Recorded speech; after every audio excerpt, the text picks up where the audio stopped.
This is to help you learn and understand the concept of controlling distance. So what I have set up here is I got 3 white balls on the ground, and each one of those balls is 3 steps apart. 1, 2, 3, 4, 5, 6, right? And your step size might be different, and that's why I use steps, is because it's easy to use as a measurement. And the goal here simply is to try and get you to learn how to roll the golf ball from the start point to a ball that's 3 steps away. That one was pretty good. Now you might find that your first attempt looks something like this, right? You look at it and you'll go like this. And it's like, oh yeah, that's not anywhere close to what I want. But even though it was a miss, you now have some feedback that you can use on the next one, right? So we just come back to the start, and then you make another attempt, and this time you might be a little shy, and so you'll do something like that, like, oh, okay, not quite there, but it's all part of the feedback, right? One thing I want you to try and understand is that how far back the putter moves and how far forward it moves determines how much energy that golf ball gets, right? So all I really want you to try and figure out is, oh, that's a nice one, is how far back and how far through the putter needs to move to get this ball to roll 3 steps. And then once you figure the 3-stepper out, now you can go to 6 steps, which is the ball on the other end of that, right? And then you'll be able to get this baseline for distance control.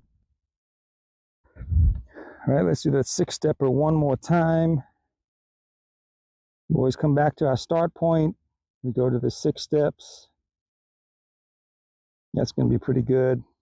Maybe a little far, but not a bad attempt. Now we've got 2 steps away. 1, 2, 3, 4, 5, 6.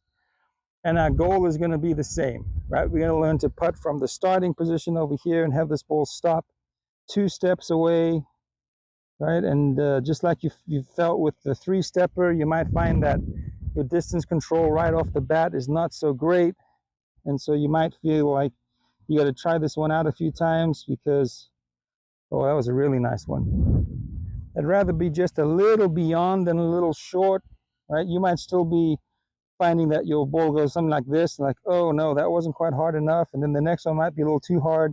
So just work on it. Enjoy this this moment of learning. Hit it, feel the feedback. That was a great one right there.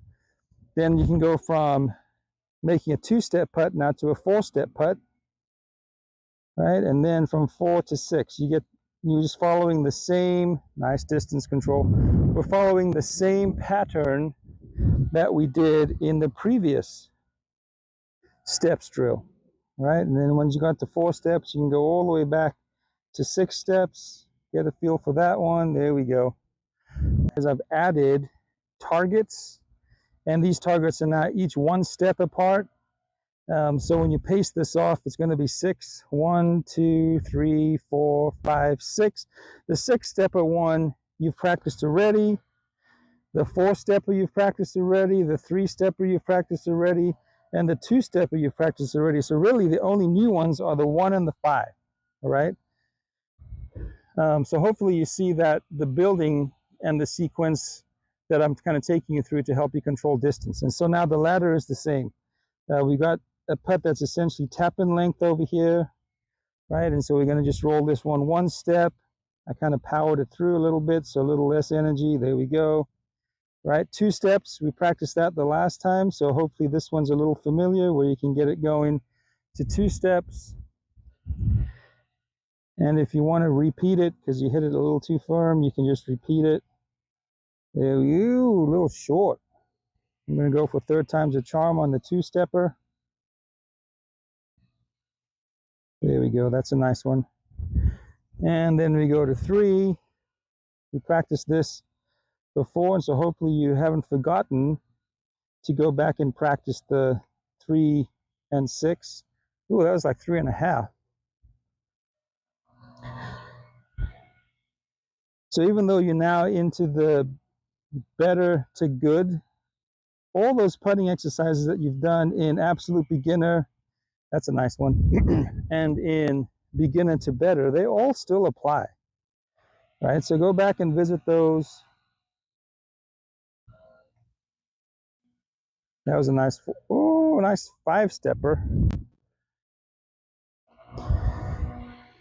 You should practice this exercise now that it's kind of filled out. If you want to add a 7th ball, you can. I wouldn't go beyond 7.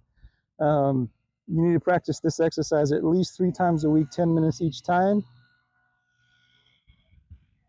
right?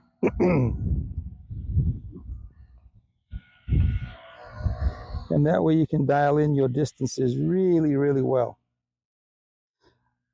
So why do I use steps? Well, as I've indicated before, go get there to 5. Your steps travel, all right? So when you're on the golf course, let's say that final ball over there is my actual hole that I'm putting to, and my ball came to rest over here. While my playing companions are taking up their putter or fixing their ball mark or raking their bunker or looking at their line, or just as part of my preparation to putt, in my head, I can walk and look at my putt and I can just count it off in my head. 1, 2, 3, 4, 5, 6. And then I can kind of have a baseline for what 6 steps is, right? I want you to be able to get to the point where you can throw a ball down on any green and make a putt and have confidence that that's going to roll out to 6 steps without even having a target on the ground. All right, I want you to do this exercise so often that you can win bets with your buddies, that if you put a ball down and you make a stroke, you say, I bet you I can get this within 1 ball distance of 2 steps away, and then you can win money from them because they won't be able to do it, but you will, right? So